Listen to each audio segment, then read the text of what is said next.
আরে আব্বা সইটা করে দাও তো, আমি তোমার একমাত্র সন্তান না, সইটা করে দিলে কি বলছো?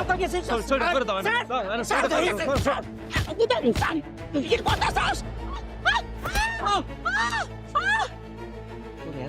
সাহস, হ্যাঁ? তুই এত রাত বয়ে গেছিস, তোর মায়ের গায়ে হাত তুলছিস, তোর জুতা দিয়ে পিটানো, জুতা দিয়ে পিটানো।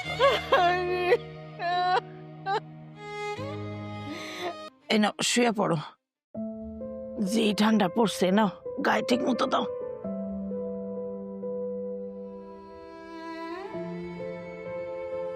মা, আব্বা, আব্বা কি শুয়ে পড়ছে নাকি? হ কেন, কিছু কবি? আব্বার একটু উঠাও না, আব্বার একটু ওঠা দরকার। কি দরকার শীতের মধ্যে শুয়ে শুয়ে শোনো? কিছু কথা কম মা, কথাগুলো আব্বা শোনা দরকার, একটু ওঠাও। ধরো ওঠা আব্বারে। ওঠো তো। আব্বা ওঠো, ওঠো, ওঠো, ওঠো। আর তোর বাপে উঠা বইছে, এবার ক।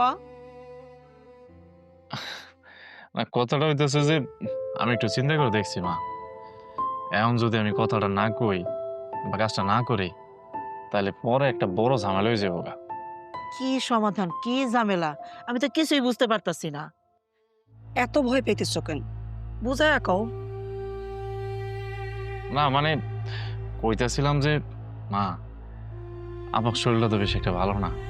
আব্বার যত সয় সম্পত্তি আছে, এই যে এই স্ট্যাম্পটার মধ্যে সব সয় সম্পত্তি উল্লেখ করা আছে। বাঁচা মরার কথা তো মা কোয়া যায় না, সব তো আল্লাহর উপরে। আব্বাই মরার আগে যে সন্তানের নামে সবকিছু লিখে দিয়ে গেছে, এইটাই আর কি। এই যে এই স্ট্যাম্পটার মধ্যে আব্বার একটা সই লাগবে, সইটা দিলে হয়ে যাবে, আর কিছু করা লাগবে না। আচ্ছা কেন সই করতে হইব? তুই আমাকে একটা মাত্র পোলা, আমরা মনলে তুই সম্পত্তি তোর, তা সই করো লাগবো কেন? মা, আমি সবকিছু বুঝে শুনে কইতাছি, তোমরা যদি এই দলিলটার মধ্যে সইটা কইরা দাও, আমি কইতাছি তোমরারে, কথা দিতাছি, তোমরা যতদিন বাইচা থাকবা ততদিন তোমরা কোনো কাম কাজ কিচ্ছু করা লাগবে না। তোমরা একবারে আরাম আয়েসে বইয়া শুইয়া খাইবা, আমি তোমাকে সব দায়িত্ব নিতাছি। তোমরা যা লাগে সবকিছু আমি দিন। তাছাড়া তোমাকে বৌমা তো আছেই, হয়তো তোমাকে সেবা করবোই, দরকার পড়লে আরেকটা কাজের মহিলা রেখে দিলাম, খালি তোমাকে সেবার লাগা। না, আমি সই দেবো না। কেন আব্বা দিবা না কেন? আমি তো তোমাকে একমাত্র সন্তান, আমার দিতে কি সমস্যা? দেও আব্বা, সইটা কইরা দাও।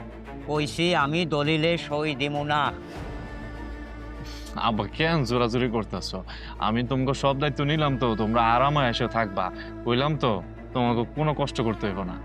দেও আব্বা দেও। কইছি আমি দেবো না মানে দেবো না। আরে আব্বা সইটা করে দাও তো, আমি তোমার একমাত্র সন্তান না, সইটা করে দিলে কি বলছো? সইটা করে দাও, সইটা করে দাও।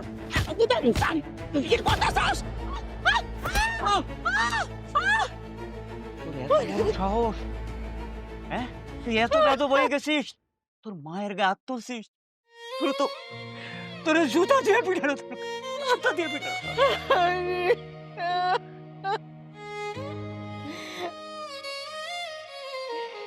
আমারে তুই ধাক্কা দিলি, আমার গায়ে হাত তুললি, এই রেখে পেটে ধরছিলাম, হ্যাঁ? তুই আমারে মারবি কইরা পেটে ধরছিলাম। সম্পত্তি লোভে তুই জানোয়ার হয়ে গেছিস, জানোয়ার। এই আপনি কেমন না? আপনি আমার সামনে আমার স্বামীর গায়ে হাত তুললেন, এত বড় পোলার গায়ে হাত তুলতে আপনার বিবেকে বাঁধলো না? চুপ, একদম চুপ। আমার পোলা এমন আছিল না, আমার পোলা অনেক ভালো আছিল। তুই তুই এমন বানাইছস, সব কিছুর জন্য তুই দায়ী। আই বাইরা, আই বাইরা, আমার ঘরতে বাইরা, বাইরা কইতেছি। আইছে।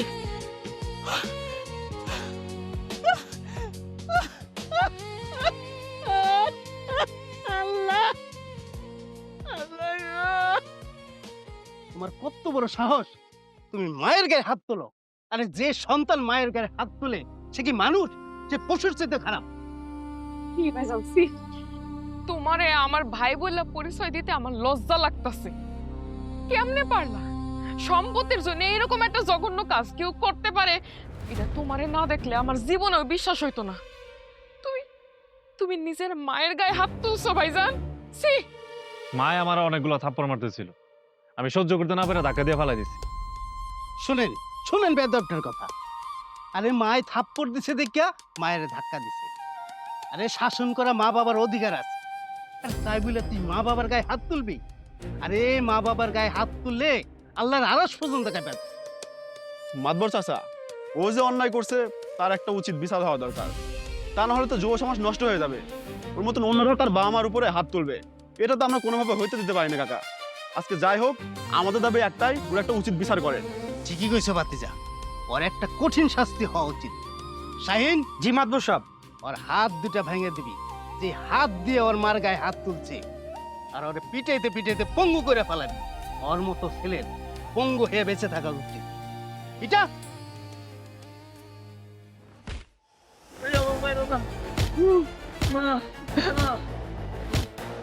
ভালো করে পিটা। হইছে, আর মারো না, আর মারো না।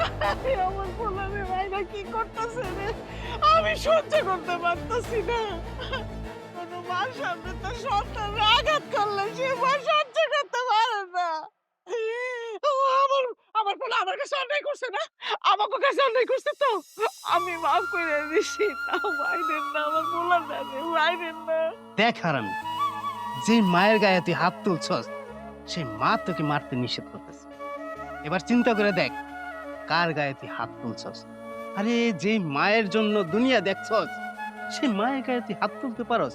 আর শোন, আমার এলাকায় এরকম অন্যায় আমি মেনে নেব না। আর যদি কোনো সন্তান এরকম অন্যায় করে তার হবে কঠিন শাস্তি। যাও ভাবি, তোমার ছেলেরা নিয়ে ঘরে যাও। আর শোন, আর একবার যদি আমি শুনি যে তুই তোর মায়ের গায়ে হাত তুলছস, সেদিন কিন্তু আমি ছাড় দিব না। এই চলো তোমরা, চলো।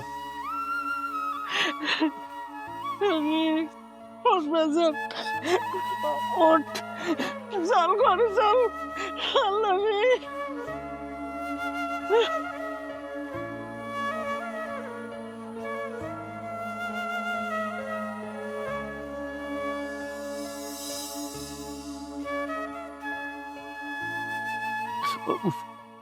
মানুষ মানুষে এভাবে মারে? কি দরদ, বিচার দিয়া মাইর খাওয়াইয়া এখন আইসে ভালোবাসা দেখাইতে। এই মহিলা তো ভালোই অভিনয় জানে। তুমি বুঝতেছো তোমার কপালে কি আছে? আমি সবই বুঝি। লোকজন দিয়ে মায়ের খাওয়াই আমার হাত পা জখম করে মনে করছে দয়া দেখালে আমি সবকিছু ভুলে যাবো। এত সোজা আমার তো জিততে শরীরটা ফাইটা যাইতেছে, আমি কাউকে বুঝাইতে পারতাছি না। তখন এই দুইটারে বাড়ি থেকে বাইরে করে দিলে ভালো হইতো। বেশি দয়া দেখাইতে যায় আজকাম এই অবস্থা। এরা তো আমাকে ধ্বংস করে এরা শান্তিতে থাকবো, তুমি বুঝতেছো? তবে আমি পয়সা থাকতে তা হইতে দিব না। তোমারে না কঠিন হইতেইব। আমি ঠিক তোমার যা যা করবো তুমি তাই তাই করবা। তা করলে তোমার রাস্তা একদম ক্লিয়ার হয়ে যায়। খালি কি করতে বইটা কও। তোমার বাপের বিষ খাওয়াই মাইরা ফেল।